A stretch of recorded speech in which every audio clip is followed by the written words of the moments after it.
So hello everyone. JCC Gurukul के सभी member वासियों की तरफ से आप सभी को जोहार अभिनंदन व्यक्त करते हैं। आज हम लोग ये प्रैक्टिस सेट नंबर 2 करने वाले हैं। सो चलिए सेशन को हम लोग प्रारंभ करते हैं। पहला प्रश्न, भारत के वर्तमान जो 91 सीजीआई होंगे, भारत के वर्तमान 91वें नंबर के सीजीआई कौन होंगे? तो ये करंट अफेयर्स के दृष्टिकोण से ये काफ़ी इंपॉर्टेंट प्रश्न है आप लोगों का। तो इस प्रश्न का सही आंसर हो जाएगा संजीव खन्ना।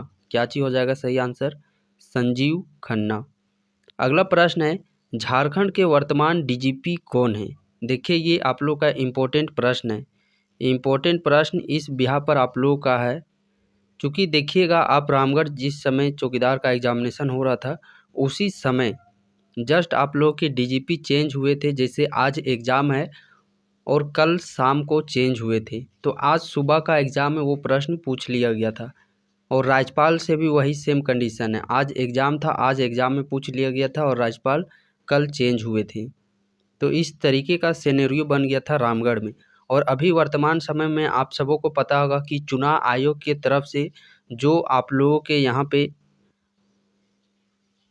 जो अनुराग गुप्ता आप लोग के डीजीपी बनाए गए थे उस समय चेंज किए गए थे, फिर से पुनः आप लोगों को चेंज किया गया है झारखंड के डीजीपी। और इस बार के जो डीजीपी हैं वो है अजय कुमार सिन्हा। कौन है? अजय कुमार सिन्हा। अगला प्रश्न है, झारखंड उच्च न्यायालय कहाँ अवस्थित है?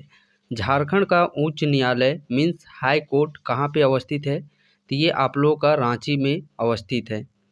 अगला प्रश्न है, झारखंड में लोकसभा क्षेत्रों की संख्या कितनी है? देखिए जो पॉलिटी सेक्शन है ये इम्पोर्टेंट प्रश्न आप लोग का यहाँ पे पूछा जाएगा क्योंकि अभी लोकसभा का चुनाव हाल में हुआ है और जस्ट आप लोग का विधानसभा का ये चुनाव का सेशन भी आप लोग का चल ही देखने को मिल रहा है। तो पॉलिटी सेक्शन से जितना भी प्रश्न मुख्यमंत्री हो गया, राज्यपाल हो गए या लोकसभा राज्यसभा, इन सभी से प्रश्न आप लोग के पूछे ही जाएंगे। अगला प्रश्न देखते हैं हम लोग, झारखंड में लोकसभा क्षेत्रों की संख्या कितनी है? लोकसभा क्षेत्रों की संख्या, तो लोकसभा क्षेत्रों की संख्या 14 है, राज्यसभा क्षेत्रों की संख्या 6 है और विधानसभा क्षेत्रों की संख्या 81। यहीं पे यदि प्रश्न पूछा जाएगा कि झारखंड में कितने संसदीय क्षेत्र है, यदि कुल संसदीय क्षेत्र बोला जाएगा तब तो 14 और 6 मीन्स 20 हो जाएगा। संसद के ही अंग होता है राज्यसभा और उसी का अंग होता है लोकसभा। तो झारखंड में राज्यसभा 6, लोकसभा 14, तो कुल संसदीय क्षेत्र कितना हो गया? 20 हो गया। अगला प्रश्न है, झारखंड में 2024 में विधानसभा चुनाव कितने चरण में होने वाला है? इसका भी अनाउंसमेंट आप लोगों का हो ही चुका है कि झारखंड में कितने चरण में चुनाव होने वाला है 2024 का विधानसभा। तो कितने चरण में? 2 चरण में होने वाला है।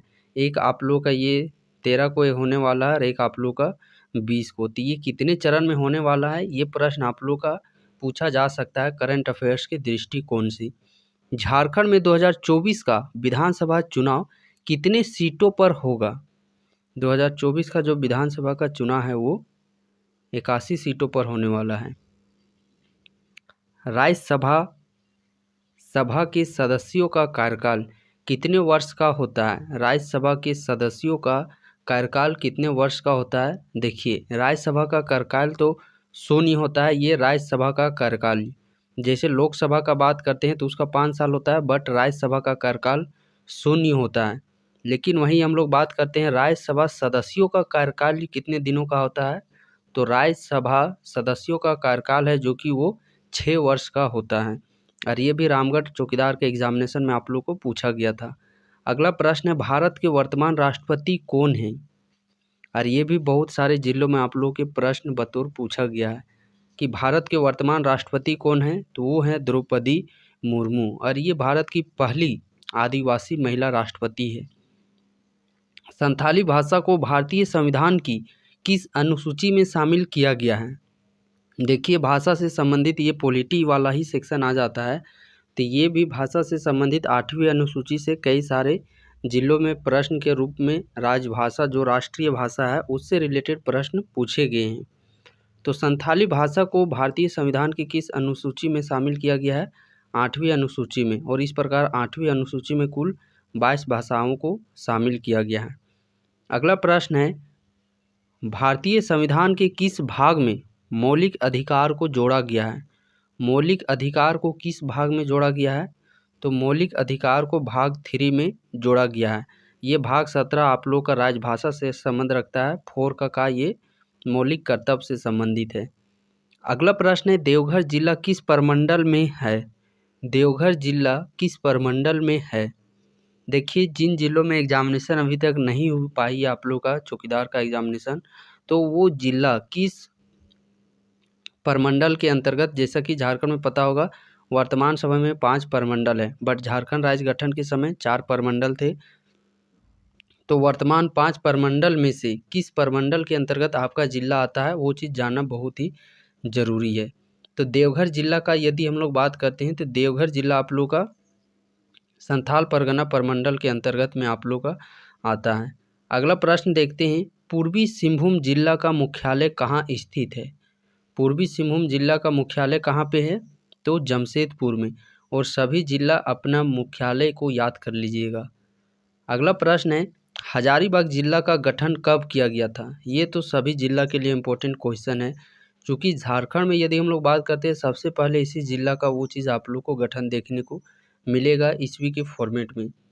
तो हजारीबाग जिला का जो गठन है वो 1834 ईस्वी में। कब? 1834 ईस्वी में। अगला प्रश्न है, पूर्व भारत का मैनचेस्टर के उपनाम से जाना जाता है? पूर्व भारत का मैनचेस्टर के उपनाम से किसे जाना जाता है? तो पूर्व भारत का मैनचेस्टर के नाम से रांची जिला को जाना जाता है। बंगाल का प्रवेश द्वार के उपनाम से जाना जाता है। बंगाल का प्रवेश द्वार, तो बंगाल का प्रवेश द्वार के नाम से किस जिले को जाना जाता है? साहेबगंज जिले को। अंग्रेजों का प्रवेश द्वार के नाम से किसे जाना जाता है? अंग्रेजों का प्रवेश द्वार के नाम से सिंहभूम, पूर्वी सिंहभूम जिला को आप लोगों को जाना जाता है। बंगालों का प्रवेश द्वार के उपनाम से साहेबगंज को जाना जाता है। और छोटा नागपुर का प्रवेश द्वार के नाम से चतरा जिला को जाना जाता है। अगला प्रश्न है, देखिए हम लोग यहाँ पे ये जो प्रैक्टिस सेट कर रहे हैं, यहाँ पे मिक्स प्रैक्टिस सेट हम लोग यहाँ पे कर रहे हैं। बाकी जो आप लोग का जिला से, जिसमें डीप क्वेश्चन जिला से संबंधित है, वो आप लोग को जो पेड क्लासेस बेसिस चलाए जा रहे हैं वहाँ पे आप लोग को देखने को मिल रहे हैं, जिसमें कि एक सिस्टमेटिक ढंग से आप लोग के प्रॉपर वहाँ पे दिए जा रहे हैं कंटेंट। कार्य का मात्रक, तो कार्य का मात्रक क्या होता है? कार्य का मात्रक जूल होता है। कार्य मीन्स वर्क। अगला प्रश्न है, दाढ़ी बनाने के लिए किस दर्पण का प्रयोग किया जाता है? तो दाढ़ी बनाने के लिए अवतल दर्पण का प्रयोग किया जाता है। देखिए, ये आप लोग का एक रीजनिंग से संबंधित प्रश्न है, और रीजनिंग से भी इस प्रकार एनालॉजी वाले प्रश्न पूछे जा रहे हैं। दांत का क्या चीज हो जा रहा है? काटना।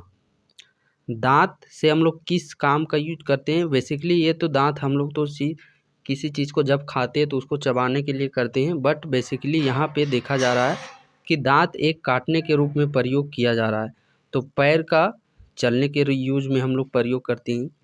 अगला प्रश्न है, यदि 80 वस्तुओं का क्रय मूल्य 50 वस्तुओं का विक्रय मूल्य के बराबर है तो लाभ प्रतिशत क्या होगा? और इस प्रकार देखिए, प्रॉफिट लॉस और साथ में टाइम स्पीड डिस्टेंस से भी रिलेटेड प्रश्न पूछे जा रहे हैं, जो कि एक बेसिक लेवल का प्रश्न पूछा जा रहा है। तो यहाँ पे हम लोग देखते हैं क्या चीज़ है।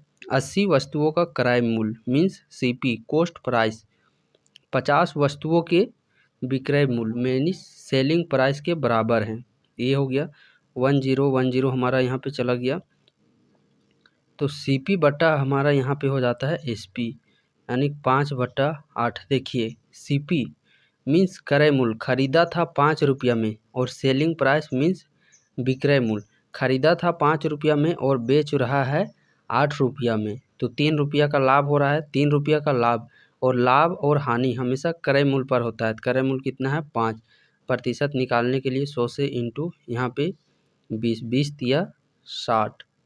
देखिए, रुपया में यदि प्रश्न पूछता है कितने रुपया का प्रॉफिट हुआ है, तो रुपया में 3 रुपये का प्रॉफिट हुआ है। यदि पूछता है कितना प्रतिशत प्रॉफिट हुआ है, तो 60% प्रॉफिट हुआ है। तो 60% जो कि हम लोग को ऑप्शन नंबर बी में देखने को मिल रहा है। अगले प्रश्न की यदि हम लोग यहाँ पे बात करते हैं, 400 मीटर लंबी ट्रेन 300 मीटर लंबे पुल को 70 सेकेंड में पार करती है, तो ट्रेन की गति क्या है? गति मीन्स चाल, और चाल देखिए जो दूरी है और जो टाइम है वो आप लोग का मीटर सेकेंड में दिया गया है, और हम लोग को गति जो पूछा गया स्पीड वो किलोमीटर प्रति आवर में पूछा गया है। तो चाल बराबर क्या चीज़ हो जाता है? दूरी बटा समय। और यहाँ पे जो लंबी ट्रेन है, ट्रेन और पुल, ये दोनों का लंबाई को यहाँ पे आप लोग को शामिल करना पड़ेगा। ये टोटल दूरी हो गया 400 + 300, दूरी बट्टा में समय, समय मीन्स 70 सेकेंड है। अब इसको हम लोग किलोमीटर में चेंज करते हैं, मीन्स 18/5 में। तो ये 4 3 कितना हो जाएगा? ये हमारा 700 हो जाएगा। तो ये चला गया हमारा 5 दूनी 10, तो 18 दूनी 36। आंसर क्या निकल के आ रहा है? 36 किलोमीटर प्रति आवर, जो कि हमारा ऑप्शन नंबर ए में देखने को मिल रहा है। जिस बेच के विषय में अभी आप लोग को थोड़ी देर जो आप लोगों का बताया जा रहा था, ये वही बेचेज है जिसमें कि आप लोगों के क्लासेस देखिए जो आप स्क्रीन पे देख पा रहे होंगे। जिला से संबंधित हो गया, झारखंड जीके हो गई, भाषा ज्ञान हो गया, समान ज्ञान, गणित, साइंस, रीजनिंग, साथ ही साथ ये 5 मॉक टेस्ट जो कि आप लोगों के exam relevant exam relevant questions यहाँ पे आप लोग को देखने को मिल रहे। साथ ही साथ PDF notes chapter wise MCQ जो कि आप लोग को इस बैच के तहत देखने को मिल रहे हैं। यदि आप इस बैच से जुड़ना चाहते हैं तो आप इस नंबर पे कांटेक्ट कर सकते हैं, अन्यथा डिस्क्रिप्शन बॉक्स में आप लोगों को जेसीसी गुरुकुल ऐप का लिंक मिल जाएगा। आप उस ऐप को डाउनलोड कर लीजिए और वहाँ से आप लोग इन क्लासेस से जुड़ सकते हैं। जैसा अभी आप सबों को पता होगा, झारखंड में देखिए रांची जिला हो गया, धनबाद जिला हो गया, देवघर जिला हो गया, साहेबगंज जिला हो गया, जामताड़ा जिला हो गया, दुमका जिला हो गया, सरायकेला जिला, हज़ारीबाग, और इस प्रकार अंततः पूर्वी सिंहभूम जिला का भी आप लोग का बचा हुआ है। तो चलिए आज के सेशन को हम लोग यहीं पे समाप्त करते हैं। जय झारखंड, जोहार झारखंड।